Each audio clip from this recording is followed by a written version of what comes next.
You can come into some ways of seeing and experiencing life where everything is the one, and therefore everything is perfectly and absolutely okay, where you literally don't see a problem with anything, including all the things that seem so god-awfully problematic.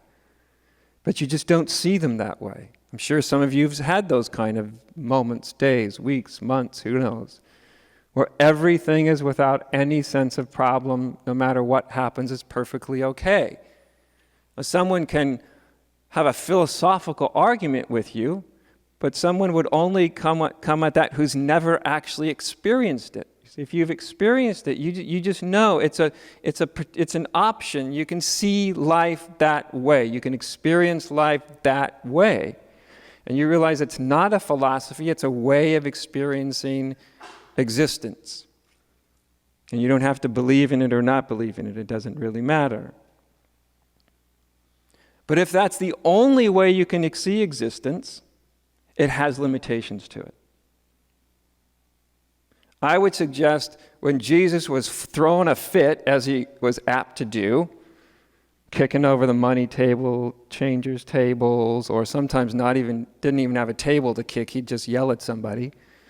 You know, he obviously had a real thorn in his side about anybody that misused positions of power and influence. That was the thing that set him off. You have things that set you off in life? Jesus had things that set him off too. It was people that misuse power and people that misuse influence, whether it's political power, religious power, whatever kind of power it was, that really set him off. And he could really have some quite critical things to say about them. When he's seeing them in this way and saying some of the positively bitter things that he would say about them, I would suggest he might not have been seeing them from the eyes of all is one and everything is perfectly and absolutely okay. If that's the way he was perceiving things, then what was he talking about? Does that mean that perspective where everything is perfectly and absolutely and almost unreasonably okay is not true? No, it doesn't mean it's not true. It just means it's one way of seeing and experiencing life. And he could experience life that way also. And then the Beatitudes happen. And some of the really beautiful parts of the story happen when he's seen life through that way. And so it goes. Right?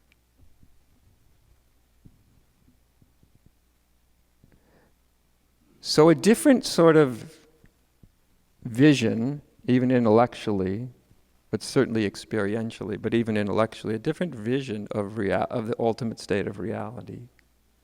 And a different vision of what it means to inhabit that and embody that is, at one point, it is the capacity, the ability to see things from wider and wider and wider states of being or states of consciousness, however you want to see it. That's part of what spirituality is about. You'll hear me focus on that a lot when I teach. But ultimately, in the end, it's not just about being able to go to really great alternative ways of experiencing and seeing life. That's in the end, that's not ultimately, you have to do that. You have to have some capacity to see beyond the point of view that, we may be habituated towards. We need to be able to do that, otherwise we're only functioning from a very small habituated perspective of life. But the ultimate goal isn't to go to one to another, to one that's really limited, to one that's really vast. That's necessary, but that's necessary in order to be able to ultimately really let go and let consciousness of form itself into whatever the moment dictates is necessary. Does that make sense? It's not easy.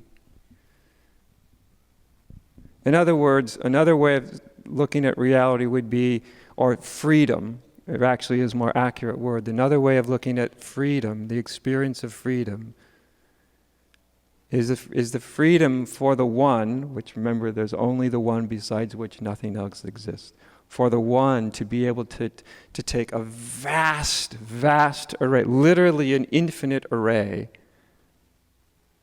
of perspectives, of seeing and experiencing life.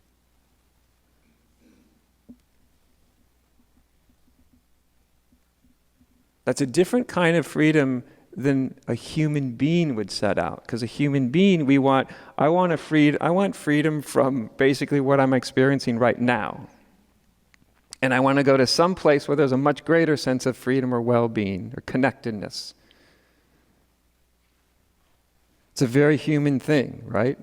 Human beings, we're any life form, it's not happy when it's not only suffering, but even if you're not suffering, but there's a sense that there's a limitation to your perspective. Even that has its own kind of unsatisfactoriness. It's just not satisfactory. It's not satisfying.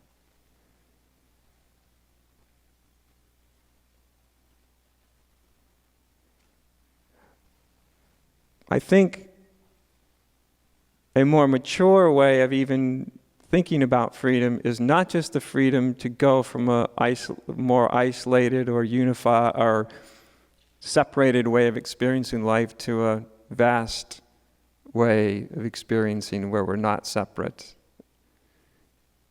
is to actually have the facility to move almost seamlessly between these ways of experiencing life.